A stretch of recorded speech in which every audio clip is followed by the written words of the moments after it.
Hello friend, good morning. কেমন আছো তোমরা সবাই? আশা করি তোমরা খুব ভালো আছো। আর আমিও সকাল সকাল চলে এসেছি তোমাদের থেকে একটা নতুন একটা ব্লগ নিয়ে। তো দেখো, আজকে আমাদের আম গাছে কত আম ধরেছে, একদম আমটা একদম মাথায় মাথায় ঠেকে আছে, এত অসুবিধা হচ্ছে চলতে। এই যে কোনো কিছু হলে এরকম করে ধাক্কা লেগে আর মাথাটা মানে মেলে গিয়ে আছে। তো যাই হোক, আজকে 9টা সাড়ে 9টার মতন বেজে গেছে। আর বেটুকে আজকে ভাবছি এখন একটু ছাতু শরবত করে দেবো, বেটু খাবে। আর সকাল সকাল আজকে রান্না বসিয়ে দিয়েছি, 9টার মতন, 9টা বেজে গেছে যেহেতু, তো রান্না বসিয়ে দিয়েছি। আর কালকে ভাবছি একটা এঁচড়ের তরকারি করবো। এঁচড়গুলো বেশ মোটা ভালোই হয়েছে, তোমাদেরকে ব্যাক ক্যামেরা করে দেখা। এই দেখো, এখানে অনেকগুলো এঁচড় হয়েছে, আর ওপর দিকেও অনেকগুলো এঁচড় হয়েছে। এদিকেও ভাবছি বাপের বাড়ি যাব, তখন মায়ের জন্য দুটো নিয়ে যাবো, তো যাওয়াই হচ্ছে না। ভাবছি দেখি কখন যাওয়া যায়, তো যখন যাব তখন মায়ের জন্য নিয়ে যাবো। তো চলো, আজকে আমি সকাল সকাল রান্না বসিয়ে দিয়েছি। এই দেখো, রান্না বসিয়ে দিয়েছি। এবার চা, তো চলো ভাত ফুটু, ঢাকাটা দিই। আর আজকের মেনু হচ্ছে ভাত করব, বাবা ঢ্যাঁড়স এনেছি, ঢ্যাঁড়স দিয়ে আলু দিয়ে পেঁয়াজ দিয়ে ঝাল দিয়ে করবো। আর আজকে একটু মাছ পেয়েছি, তো মাছ মিরিক মাছ পেয়েছি, তো বড় মিরিক সাইজের পেয়েছি। তো 1.5 কিলো 2 কিলো ওজনের মিরিক ছিল, তো সেটা আমি মোটামুটি 250-300 মতন মিরিকি মাছ নিয়েছি। কারণ কি, আমারও তো বেশি লোক নেই, যেহেতু মাছ খেতে ভালো লাগে না আমার। তো বাবা খাবে, মা খাবে, পুপু খাবে, আর ওর বাবা খাবে, যার জন্য মোটামুটি 250-300 মোটামুটি হয়ে যাবে। তো ভালোই পিসগুলো হয়েছে। সকাল থেকে কাটাকাটি করতে ব্যস্ত হয়ে গেছে। প্রত্যেক দিন এরকম করে আলুগুলো প্রতিটা নষ্ট করে। এরকম আমার এবারে বেলনাটা পর্যন্ত ভাঙবে। আর এখানে দেখো, এই শশা কেটে নষ্ট করেছে, প্রতিটা জিনিস এত নষ্ট করছে। বাবা আজকে একটু বাইরে গেছে, তার জন্য আমি একটু বেসন মেখে নিয়েছি। আজকে বেগুনি করবো ঘরে। চলো ফ্রিজের থেকে কুমড়োটা নিয়ে আসি, কারণ বেগুনি করবো আজকে। ফ্রিজের থেকে কুমড়োটা নিয়ে আসবো। আর আমার রান্না ঠাকুর ঘরে আজ কিছুই বাগানো হয়নি, ঠাকুর ঘরে ওই রকমই রয়ে গেছে। তো আজকে ঠাকুর ঘরটা আগে বাগিয়ে নেবো আগে। চলো, কুমড়োটা এখানে রেখে দিয়েছি।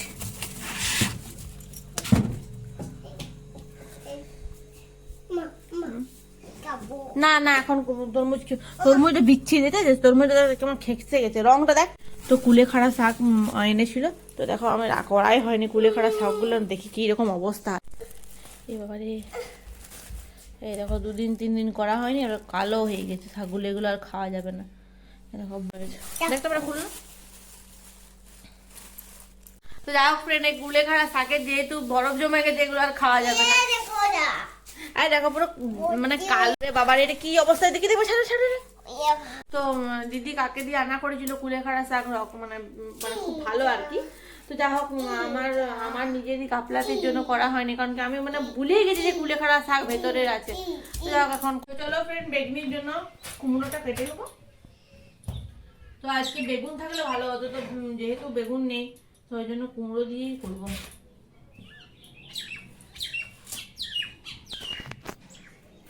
বাবা প্রত্যেকদিন চপ আনে, তো বাবা আজকে একটু বাইরে গেছে বলে, তোমাদেরকে বললাম যে বাবা বাইরে গেছে বলে যে বেগুনি করতে হচ্ছে ঘরে। মুড়ি খেতে তো কিছু একটা চাই, আর আলু সেদ্ধ দিয়ে আমার ভালো লাগে না মুড়ি খেতে।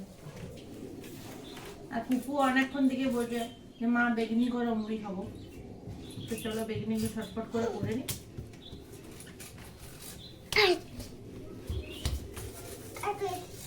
ভাগুলো দেখ তুই।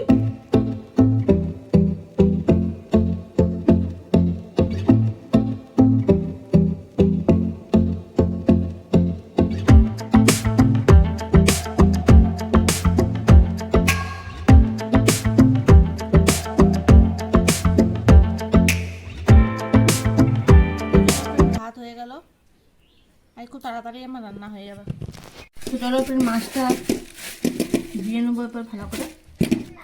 আর এই লোকটা এমন বিচ্ছিরি করে মোড়াটা দেয় না, মাথার মোড়াটা ভালো একটু দিলে ভালো লাগে খেতে। আর সে ভাঙা ভাঙা মোড়াটা দিয়ে দিয়েছে। তো বাবার একটা, পুপুর একটা, মায়ের একটা, আর ওর বাবার একটা। পুপু তো পেটিও খায়, সব কিছুই খায় অবশ্য।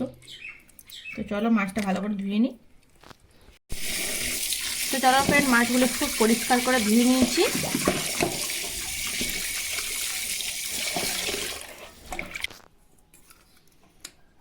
এগুলো কি করছিস তুই? ধূপটা কোথায় দিয়েছিস দেখ।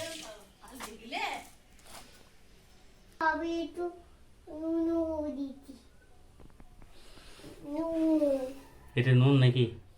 আবার জিরাটা কি করতে দিচ্ছিস? কায়দা মেরে চল ওঠ। করার জন্য বেসনটা আমি আগেই মেখে রেখেছিলাম অনেকক্ষণ, মোটামুটি 1-1.5 ঘন্টা আগে, তাহলে কি বেগুনিটা খুব সুন্দর মানে ফুলে আর কি। তো চলো এটাতে কালো জিরে দেবো, জোয়ান,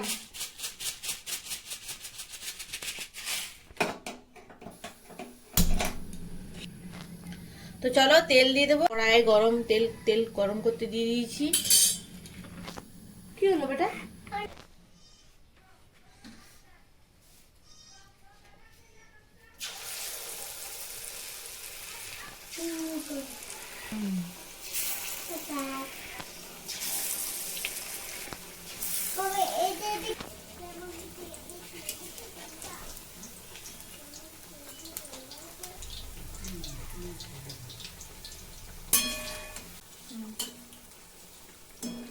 তাহলে চলো ফ্রেন্ড, গরমা গরম বেগনি রেডি। এবার মুড়ি খাওয়া হবে।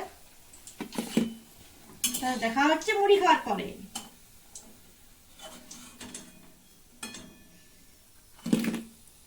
দেখো আমি চান করে চলে এসেছি, আমার রান্না কমপ্লিট হয়ে গেছে। ভাত করেছি, এখানে ঢেঁড়স আলু ঝাল দিয়া করেছি।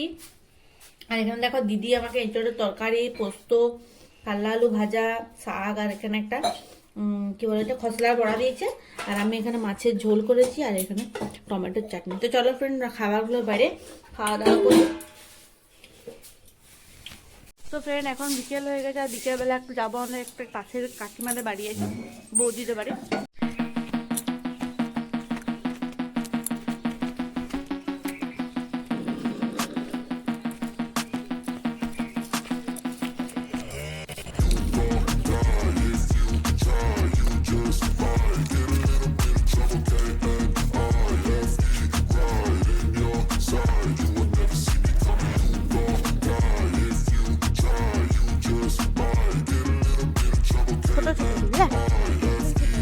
देखे देखे दे हाँ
তো ফ্রেন্ড দেখো নিয়ে চলে এসেছি কান্না ছাড়া, তোমাদেরকে দেখালাম। তো চলো আজকে পুঁতে দিই, পুঁতে দাও, টুন্ডুকে পুঁতে দাও।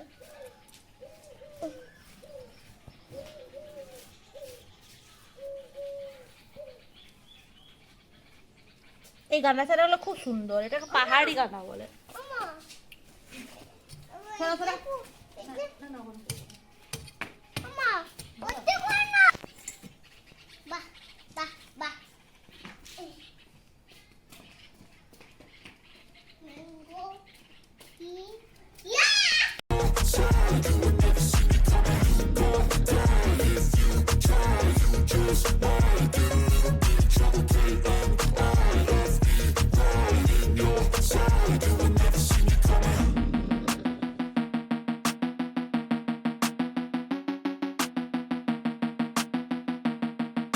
দাঁড়া পরে জল দেবে, দাঁড়া।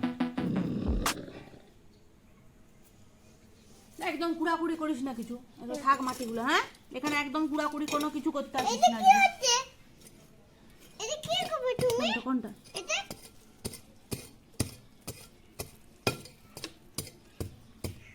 আই দর দিদি। তো ফ্রেন্ড আমার গাছ লাগানো কমপ্লিট হয়ে গেছে। তো যাই হোক যদি দেখি গাছগুলো কেমন হচ্ছে, বড় হলে অনেক প্রচুর ফুল হবে, আর মানে ঠাকুর পুজো করতেও খুব অসুবিধা হবে। আর সাদা ফুলের গাছ তো আছে, এটা পাহাড়ি গাঁদা ফুল বলে, মানে প্রচুর ফুল ফোটে, মানে শ্রাবণ মাস থেকে ফুল শুরু হয়ে যায়, তা একদম শীতকাল পর্যন্ত ফুল। আর এখনো একটু আধটু তোমাদেরকে দেখালাম যে একটু আধটু ফুল ফুটছে, মানে ছোট। তো মায়ের বাড়ি যখন যাবো তখন মায়ের জন্য 2-4টা নিয়ে যাবো, এখানে অনেক প্রচুর হয়েছে, তোমাদেরকে দেখালাম। তো যাই হোক, তো ফ্রেন্ড আজকের ব্লগটা আমি এখানে শেষ করছি, দেখা হবে নেক্সট একটা ব্লগে। আর হ্যাঁ, ব্লগটা ভালো লাগলে অবশ্যই একটা লাইক করে দেবে। তো টাটা, গুড বাই, দেখা হচ্ছে নেক্সট ভিডিওয়।